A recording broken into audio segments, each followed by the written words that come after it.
Olá, eu sou Ana Carolina, eu sou fisioterapeuta, trabalho na área de osteopatia, RPG, terapia manual, pilates, já há um bom tempo. E há pouco tempo eu fiz uma pós-graduação, uma especialização em neuroreabilitação também. E vou conversar com vocês aqui, bater um papo sobre a osteopatia, né, aplicada na hérnia de disco. Vou deixar aqui também para vocês o meu e-mail para qualquer dúvida, se tiverem interesse na área, quiserem saber um pouquinho mais, eu estou à disposição, tá? Podem mandar mensagem.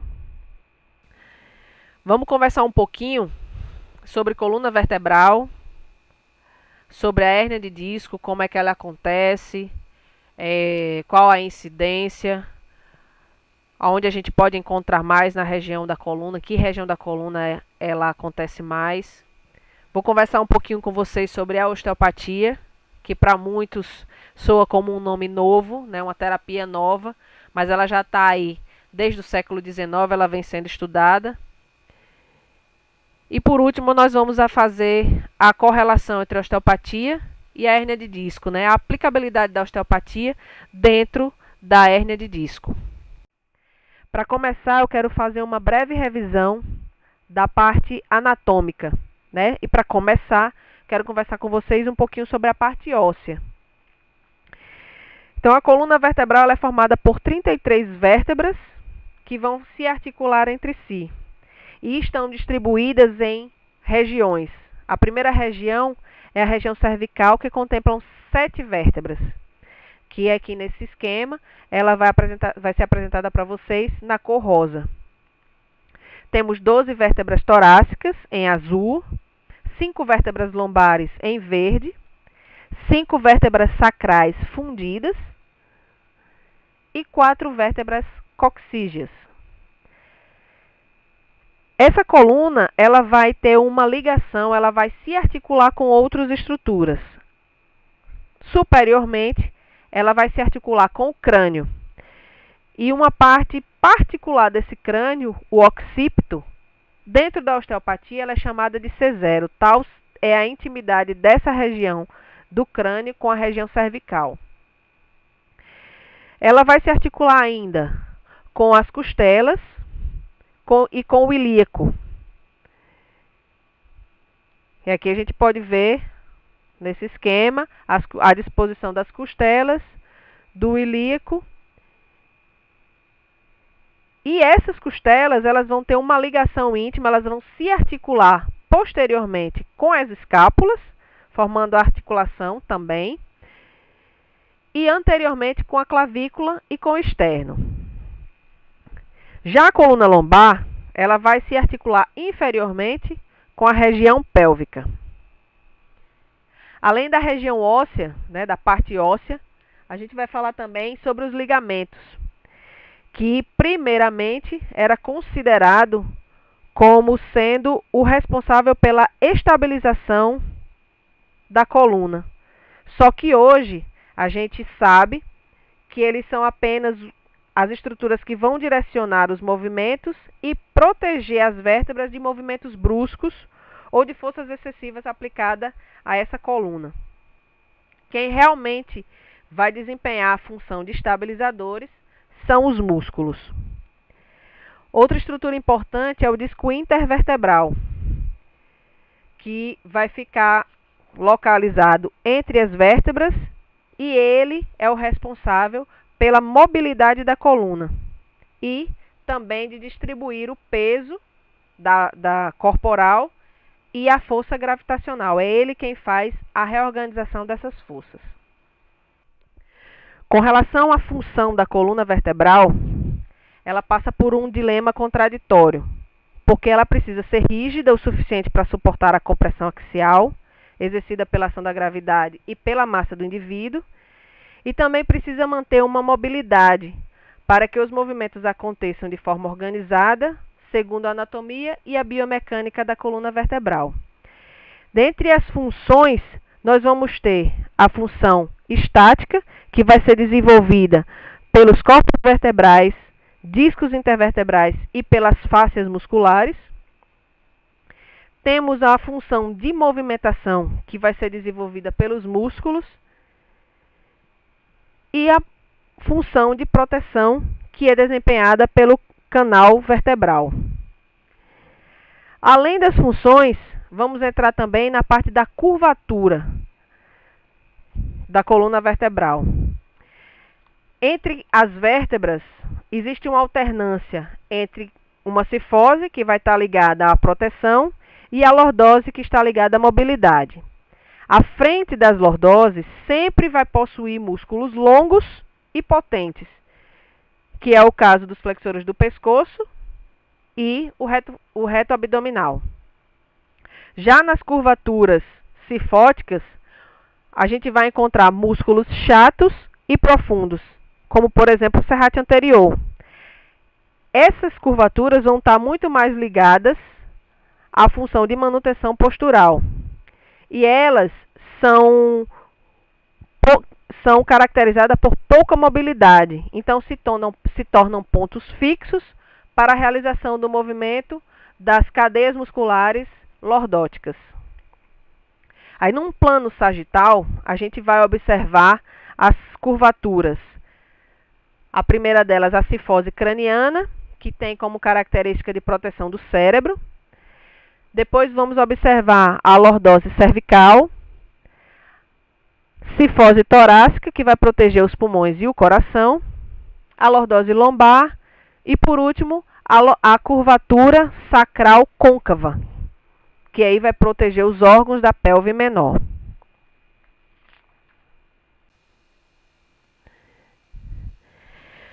Vamos falar também sobre uma estrutura de suma importância chamada disco intervertebral, que vai ser importante para o que a gente vai falar lá na frente.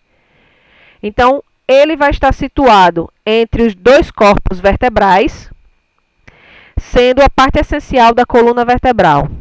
Ela é composto por um anel fibroso, rico em tecido fibrocartilaginoso e que é uma estrutura flexível e que permite a mobilidade da coluna em várias direções. E na parte interna, nós temos o núcleo pulposo, que vai ser formado por uma estrutura gelatinosa, que a sua composição é cerca de 88% por água, e que vai ser circundada pelo anel fibroso. E tem como principal função amortecimento e absorção dos impactos mecânicos gerados pela coluna vertebral. Uma boa noite de sono é de suma importância para essa recuperação do tecido do disco intervertebral, porque é durante a noite que a gente vai ter a ação da gravidade cessada sobre a coluna vertebral e permitindo que a água do núcleo pulposo retorne para o seu centro, que é o que a gente chama de capacidade de hidrofilia. Durante o dia, o núcleo vai perdendo água à medida que ele vai reequilibrando as forças sofridas pelo movimento e pela ação da gravidade. E de noite a gente observa a reabsorção desse líquido. O estado também de atonia proporcionada pela fase do sono REM também é de fundamental importância para os músculos, uma vez que é nesse estado que a gente observa o descanso dessa contratilidade. Então, é nesse momento que a gente vai observar o repouso da musculatura. Vamos entrar agora na parte da hérnia de disco. Conceituando, hérnia de disco é a consequência de uma anormalidade do disco intervertebral, que também é conhecida como derrapagem, ruptura ou abaulamento. Isso segundo a definição de Costa, 2011. A hérnia de disco é uma condição frequente que acomete entre 13% e 40% das pessoas ao longo da vida e tem o seu pico de incidência entre os 50 e os 60 anos de idade. É considerada uma patologia de caráter multifatorial e dentre os fatores que vão acelerar e contribuir para o processo de formação, a gente pode destacar a herança genética, o envelhecimento natural do disco intervertebral e o sedentarismo. Só que nós temos outros fatores que vão agregar um risco adicional a esse desenvolvimento de hérnia, que a gente pode listar como o tabagismo, o excesso de peso, a má postura na hora que você está carregando peso, fazendo transporte de carga, ou mesmo posturas adotadas no trabalho, e também movimentação incorreta, andar de forma errada, executar exercícios em academia de forma errada. Então, isso tudo está relacionado com o aparecimento da hérnia de disco. Topograficamente, ela predomina na região lombar. E segundo alguns estudos, cerca de 80% do acometimento da região lombar vai estar entre L4, L5 e L5, S1. Depois da região lombar, a região que mais aparece, que mais é acometida por hérnia de disco, é a região cervical. E por último, a região torácica. Muitas vezes essa região torácica, ela vai ser acometida de hérnia de disco por trauma. A gente trouxe aqui um esquema, um vídeo, para mostrar para vocês como acontece a hérnia de disco. Mostrar um pouquinho das estruturas envolvidas também. Então aí vocês estão vendo o disco, né, com suas estruturas, o anel fibroso e o núcleo pulposo. De forma mais externa. E agora você vai ter uma visão mais interna.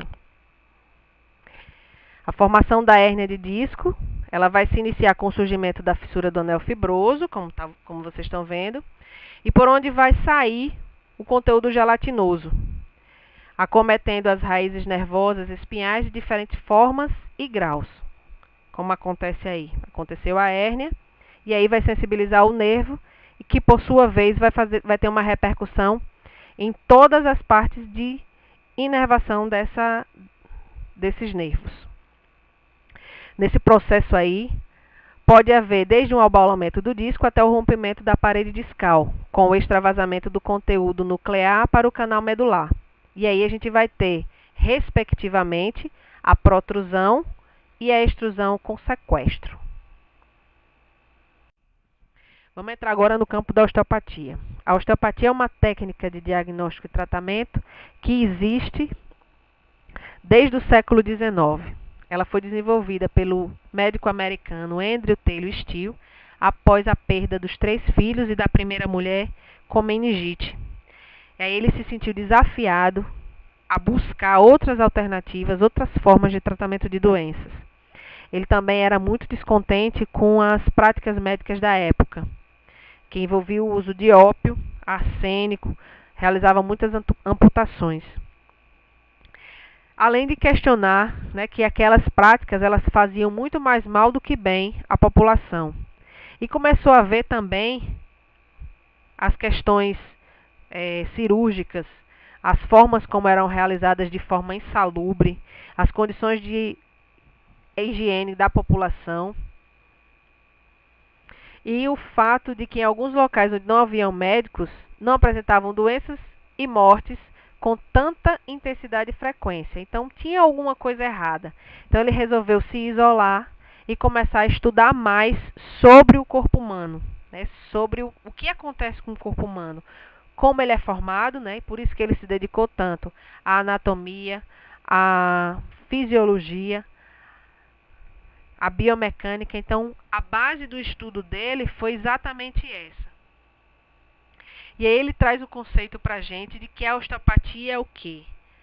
É a ciência que consiste em conhecimento exato, completo e verificável da estrutura e função do mecanismo humano, anatomia, fisiologia e psicologia, incluindo a química e a física de seus elementos conhecidos, que agrega certas leis orgânicas e recursos de reparação que o próprio corpo possui em seu interior, sendo capaz de harmonizar a mecânica, atividades metabólicas e molecular, recuperar deslocamentos, desorganizações, desarranjos e, consequentemente, a doença, recuperando o equilíbrio normal da estrutura e da função, que se manifesta em saúde e força. Esse foi o conceito, né, que ele trouxe da osteopatia, e que aí a gente percebe o quanto ele estudou a fundo a parte do corpo humano. E mais tarde, o Keff ele vai dizer que a osteopatia é um método que se vale da aplicação de técnicas manuais para o diagnóstico e tratamento de uma grande variedade de problemas de saúde. Então, é um resumo do que seria a osteopatia, que a gente vê o corpo como um todo e a aplicabilidade dela é somente com as mãos. O criador da técnica, Dr. Andrew Steele, definiu 4 princípios filosóficos que regem a osteopatia e são de extrema importância para que o osteopata obtenha um sucesso na sua intervenção. Esses princípios são conhecidos como as 4 leis da osteopatia e eu vou listar para vocês aqui as 4. A primeira delas é o princípio da autocura, que para o Dr. Steele, o corpo possui a capacidade de se curar sozinho, sendo apenas necessário que o osteopata ele elimine os bloqueios das estruturas lesionadas que impedem que o corpo execute a sua função de forma normal. Na hora que você elimina o bloqueio, o corpo faz o resto. Estrutura governa a função. É o segundo princípio. A osteopatia ela acredita que o corpo depende de uma boa estrutura para que as funções do corpo sejam preservadas. E o contrário também vai ser verdadeiro. Então, se eu tenho uma função prejudicada, possivelmente a gente vai ter uma alteração da estrutura do corpo que está impossibilitando esse funcionamento normal. Então, uma estrutura íntegra, função adequada, função normal. Uma estrutura lesionada ou bloqueada, função alterada. Tanto a gente pode ir de estrutura para função, como a gente pode observar a função errada, a função ruim, e ir atrás do bloqueio da lesão osteopática. O quarto princípio é a unidade de corpo. Segundo esse princípio, o corpo está totalmente interligado, sendo totalmente incoerente o que a gente conhece hoje dentro da saúde, que a gente vê que cada dia mais as pessoas estão fragmentando o corpo humano. A gente analisa o pé, como o pé vai para um especialista de pé, vai para um especialista de ombro, sem analisar o corpo como um todo. Então, para o osteopata, isso é inadmissível, né? Que o raciocínio que o osteopata tem é da integridade do corpo. E diante desse raciocínio, é muito comum que o osteopata encontre a causa da doença ou do sintoma, muitas vezes, numa parte do corpo distante da queixa. Como, por exemplo, uma pessoa que chega com problema de enxaqueca, na hora que você vai fazer a investigação completa, a causa pode estar na pisada. Então, um exemplo de integralidade do corpo. A causa no canto e a consequência numa estrutura diferente. O quarto princípio é a circulação. O sangue carrega todos os nutrientes necessários para a manutenção da função e do metabolismo do corpo. Sendo assim, a osteopatia dá muita importância para o sistema vascular em um tratamento. E a gente acredita que aí seja o fluido da vida. Então, a partir de um sistema circulatório, um sistema vascular íntegro e funcionante, dificilmente um corpo vai adoecer. Por isso é importante a gente dar ênfase à parte circulatória.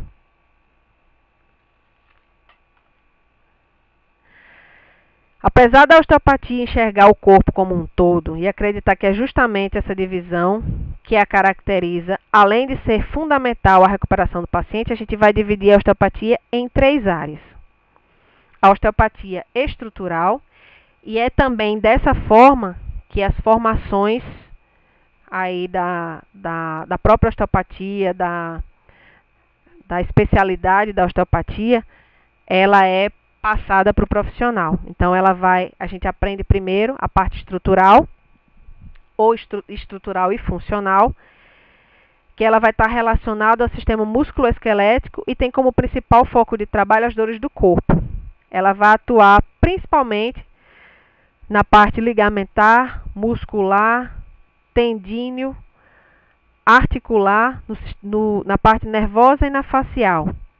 E aí ela vai atuar sobre os tecidos que estejam com disfunção. E aí tem uma gama de técnicas que a gente pode utilizar.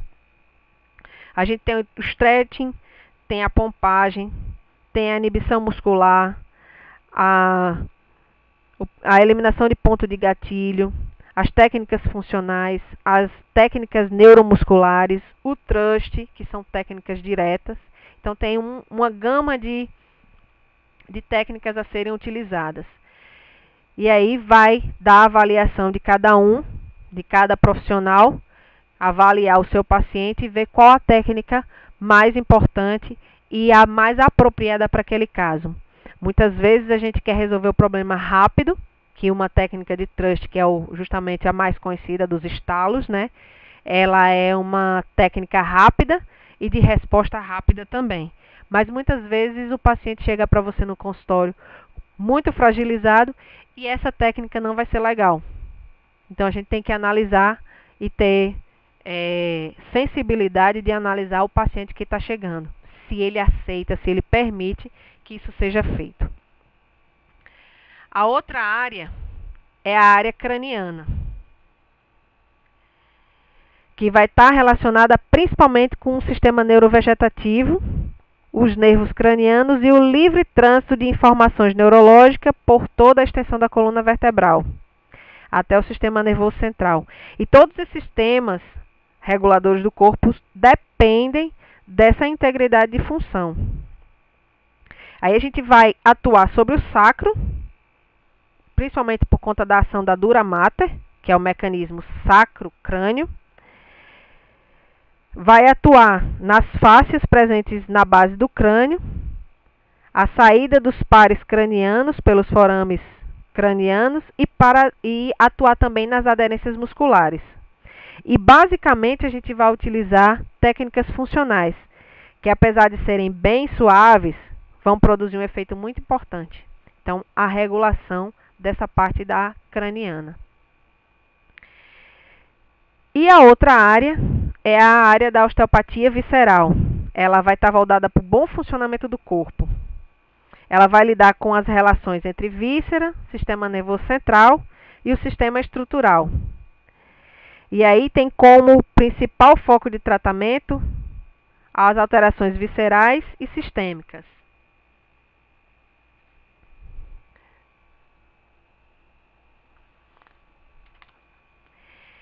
Vamos entrar agora na parte da lesão osteopática. A lesão osteopática, ela vai ser diagnosticada através dos testes de movimento. Essa é a noção de movimento que distingue. Essa noção de movimento que vai distinguir o diagnóstico do osteopata de outros diagnósticos e tratamento. A lesão osteopática, ela vai sempre acontecer pelo movimento, pela falta do movimento. Ela vai afetar o movimento antes de qualquer coisa. O movimento ele é afetado antes que aconteça dor, antes de ter perturbação do órgão, antes de ter atingido alguma região, antes dela ter se multiplicado ou se expandido. Então, a gente tem que se preocupar principalmente com a movimentação, com a falta do movimento, no caso, né? Então, isso aí vai incluir toda a modificação anormal das posições e dos movimentos das estruturas. Então, uma vez elas alteradas, esses movimentos alterados, nós vamos ter essa lesão osteopática.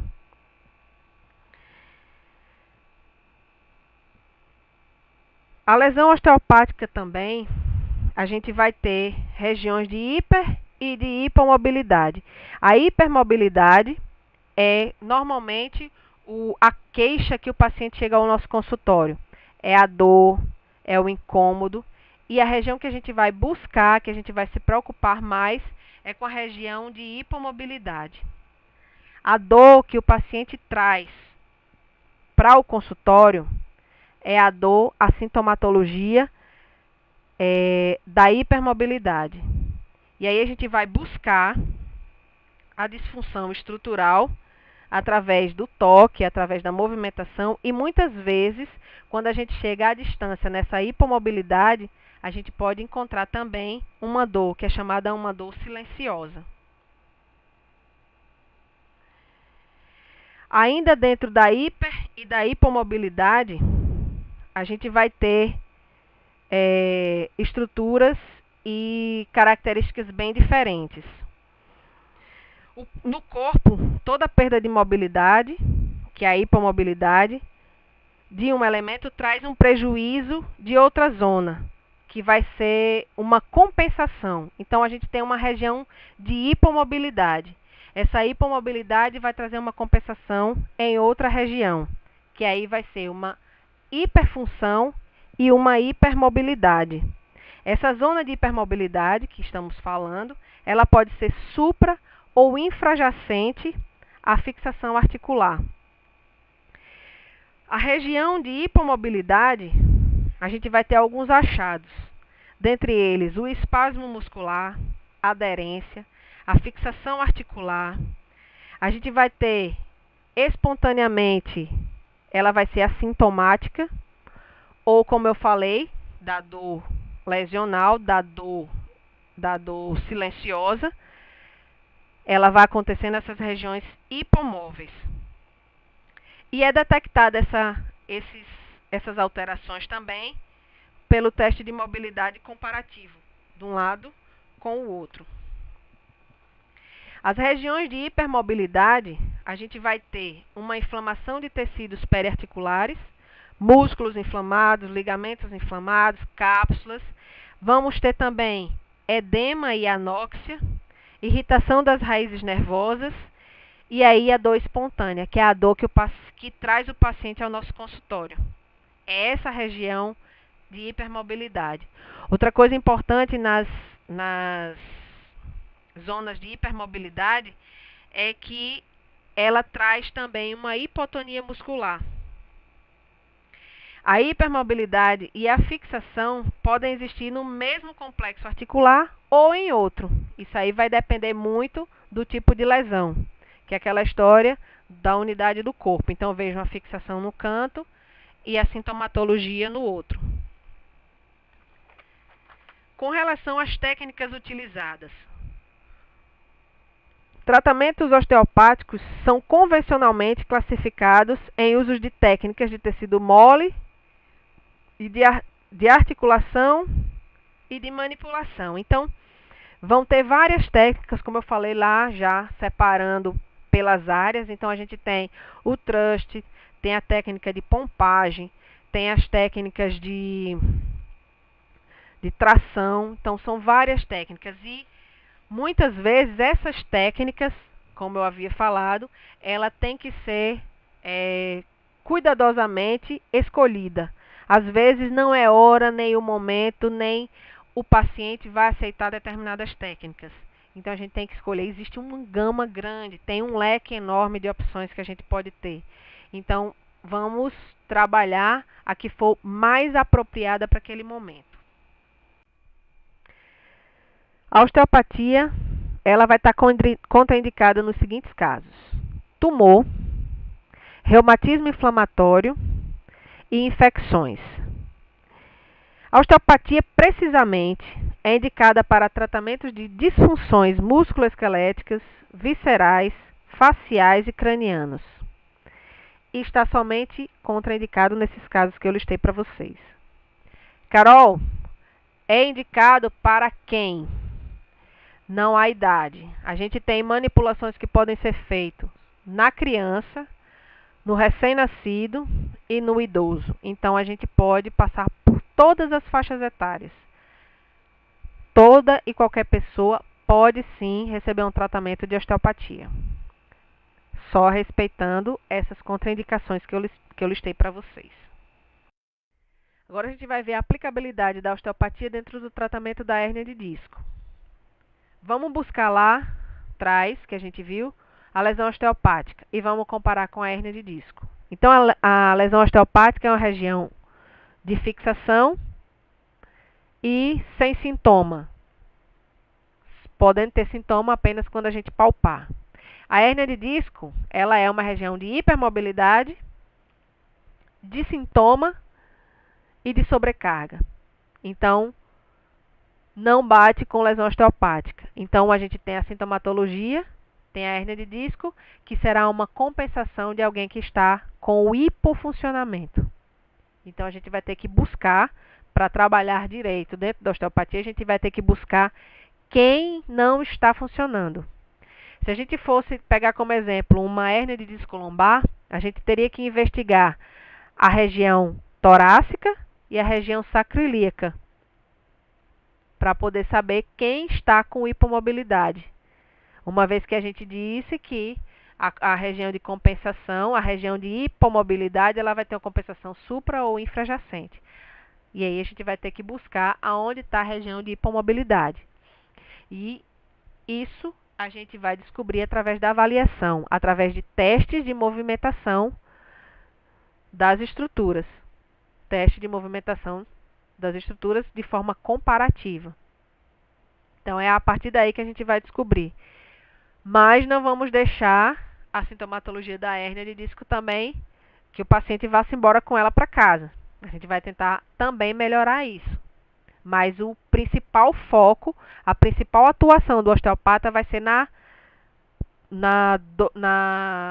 região de hipomobilidade, que é a região de fixação, que é a região de problema e não de causa, e não de consequência. A gente tem que buscar a causa. Depois de feita a avaliação, de ter encontrado a região de hipomobilidade, a gente achou lá a hipermobilidade e depois a hipomobilidade. Tem a fixação, tem a dor silenciosa e tem aquelas outras características que nós vimos. E aí vamos partir para as técnicas. No caso da região de hipomobilidade, a gente tem que fazer técnicas de desbloqueio, que tem uma infinidade de técnicas que a gente pode utilizar, com cuidado para não machucar a região que está sintomática e que tem uma hérnia de disco, que tem uma compressão, possivelmente uma compressão nervosa. Então, a gente vai precisar liberar também a musculatura, né, que muitas vezes o sintoma pode nem estar vindo da hérnia propriamente dita, mas está vindo das estruturas próximas a ela. Musculatura tensionada demais, inflamada. Então, são técnicas que a gente tem que utilizar para melhorar essas regiões. No caso da hérnia de disco mesmo, a gente não vai deixar que o paciente volte para casa com dor. Então, a gente vai tentar eliminar a dor, vai tentar eliminar a causa, que é a hipomobilidade, mas também trabalhar a questão da hérnia de disco. Então, a gente tem uma das técnicas que a gente pode utilizar é a pompagem, que é um tratamento proposto baseado em Bienfait. Como é que ele descreve essa técnica? Essa técnica vai ter 3 tempos.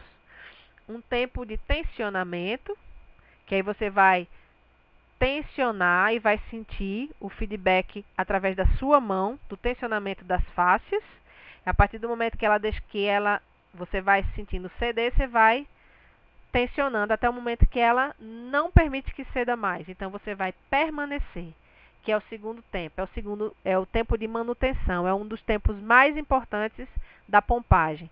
É onde você vai ter liberação das estruturas, alongamento, liberação do disco, vai ter um tracionamento dessas estruturas, e aí você vai segurar.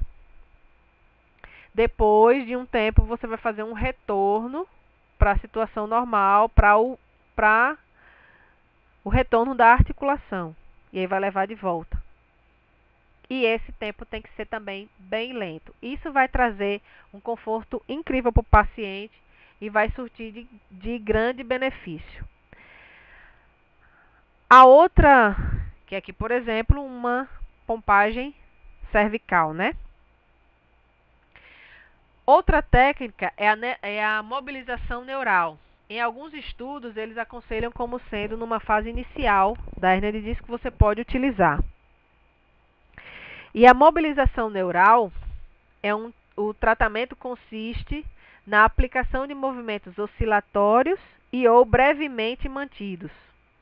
Esses movimentos são exercidos no tecido neural para restaurar o movimento e a elasticidade do sistema nervoso. E isso vai promover um retorno das funções normais. E possíveis retrações você vai conseguir eliminar também. O movimento dessa mobilização é feito como se fosse um movimento de fio dental. Uma extremidade puxa a outra, uma puxa e a outra cede, depois a que cedeu puxa e a que estava puxando cede, como se fosse um movimento de fio dental. Ou pode ser só manutenção. Existe a mobilização articular, que vai incluir os movimentos passivos e lentos da superfície articular. E aí eles vão restaurar, vão recuperar a amplitude do movimento ativo, vão restaurar o movimento das articulações, vão reposicionar e realinhar a articulação, recuperar e distribuir as forças normais, reduzir a dor, diminuir os incômodos. Vai ser a função da mobilização articular. E por último, a tração manual, que consiste na aplicação de uma força de distração longitudinal que vai promover um alongamento dos tecidos moles adjacentes à coluna vertebral. Uma vantagem muito grande disso, dessa técnica, dessa manobra, é que ele vai ter um feedback sensorial do toque. E aí vai trazer também um grande conforto para o paciente.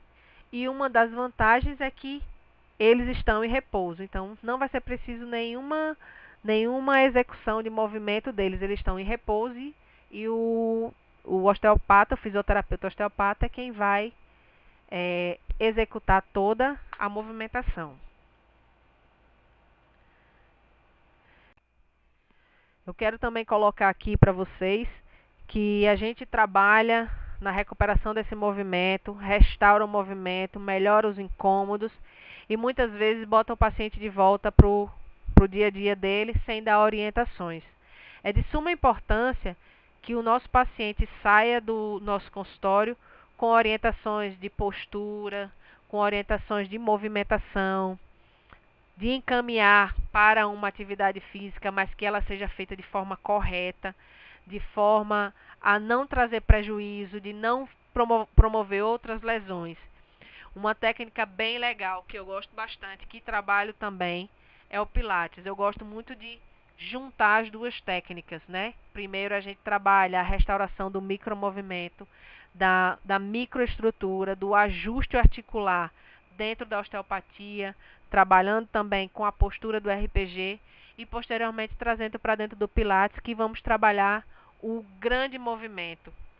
O movimento que realmente ele vai executar na hora que está carregando um peso, na hora que está subindo escada, na hora que ele se coloca também sentado, na hora que ele está trabalhando. Então, essas orientações pós-tratamento também é muito importante. Orientações durante o tratamento, porque alguns vícios a gente vai conseguindo tirar aos poucos, à medida que a gente vai atendendo, mas que também essas informações sejam dadas para pós-tratamento, seja encaminhado para o exercício físico e um exercício físico bem orientado.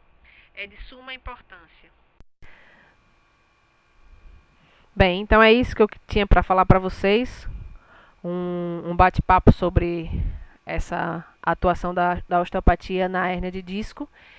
E me coloco de novo à disposição de vocês para o que vocês precisarem. Qualquer dúvida que surgir, vão lá na frente, no primeiro slide tem o meu e-mail.